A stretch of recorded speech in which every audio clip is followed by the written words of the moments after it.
Bien. Bon, et puis alors j'ai la chance ce matin de recevoir une humoriste totalement débordée en ce moment. Un nouveau visage de scène de ménage depuis lundi, bientôt juré dans Masked Singer, en tournée des Zéniths avec son spectacle Le Syndrome du Papillon et aujourd'hui invité de Culture Média.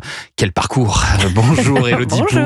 Merci d'être avec nous. Ça va, vous vous souvenez encore du prénom de votre fille? J'ai une fille. Ok, faut vite que je rentre. Ouais, faut vite rentrer à la maison. C'est vrai que vous devez être débordée en ce moment. C'est un état d'esprit comme les sportifs de haut niveau. Ouais. Ils savent qu'il faut qu'ils s'entraînent pour vous mettez pour un dans événement. Une bulle. C'est ça, je suis dans une bulle. Bon, et alors avant de parler de votre spectacle qui fait un tabac, comme disent les jeunes. Les jeunes de 84. 1970. Voilà. On va d'abord dresser votre portrait sonore des petits sons pour mieux vous connaître. Voici le premier.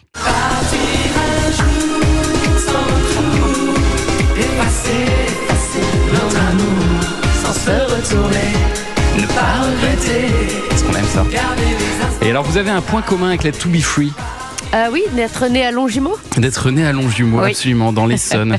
et vous faites partie, je crois, d'une grande fratrie, c'est ça? On est 5, ouais. 5 enfants, bah, comme moi. Les pouces reproduisent en rafale.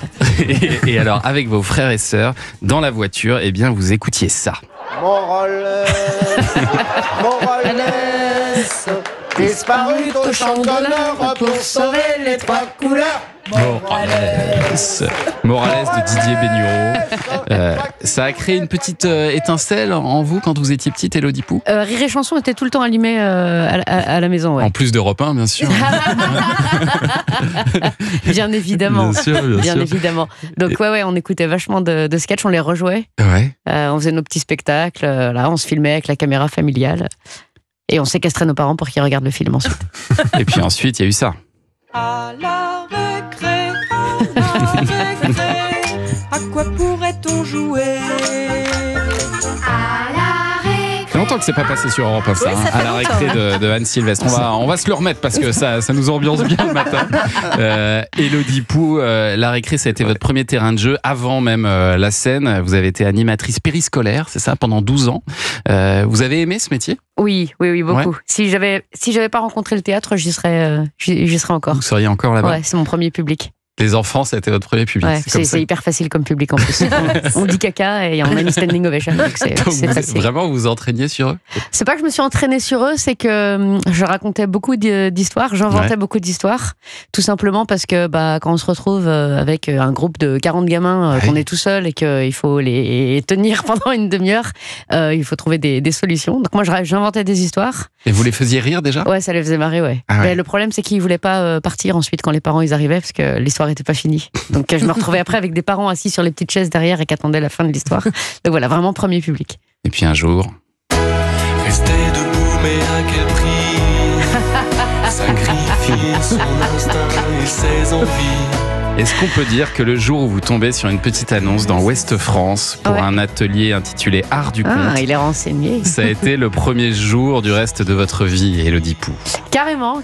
Après, moi, je pensais pas que c'était du théâtre. Je croyais que c'était pour apprendre à mieux raconter les histoires aux enfants. C'est pour ça que j'y suis allée. D'accord. Et quand j'ai vu que c'était un atelier théâtre, je suis partie en fait. Et je me suis barrée. Ça m'intéressait pas du tout. Vous n'aviez pas envie de faire du théâtre? Non, pas du tout. J'avais essayé au lycée. J'avais détesté ça. Ah oui? Une espèce de trou de balle avec leurs écharpes rouges là. C'était pas pour vous? Qui se prennent pour je sais pas quoi. Non. C'était trop sérieux, quoi. Voilà, ça se la racontait. Ouais. Du coup, je me suis barrée et dans le hall, j'ai dit bon, allez, essaye le truc d'essai gratuit là, le cours d'essai gratuit et tu verras. Et je suis restée 5 ans dans cet atelier. Et à 30 ans, vous plaquez tout du jour au lendemain pour faire de l'humour. Est-ce que votre entourage vous a soutenu dans cette démarche? Ou est-ce qu'ils étaient un peu effrayés? Non, pas du tout. Moi, j'ai une famille. Si on annonce, je veux être chercheur, fais-toi plaisir. Non, finalement, facteur, ouais, ok. Ouais, très bien. Tout le monde s'en fout. C'est compliqué quand même, parce que vous repartez un peu à zéro quand vous faites ça, quand vous décidez ça. J'ai démissionné. J'avais deux emplois. J'ai posté mes petites lettres de démission dans la boîte aux lettres. J'ai quitté la personne avec qui j'étais. J'ai rendu la maison que j'avais. Je me suis barrée à Paris. Pas que le travail, quoi. Ouais. Vraiment, c'est la vie qui change. J'ai changé de vie. Changement de vie. Allez, et puis ça a donné ça plus tard. Parfois, je joue dans des patelins que je savais même pas qu'ils existaient devant des gens. Je savais pas que ça existait. Enfin, j'avais déjà vu des tableaux de Picasso, mais je connaissais pas l'odeur.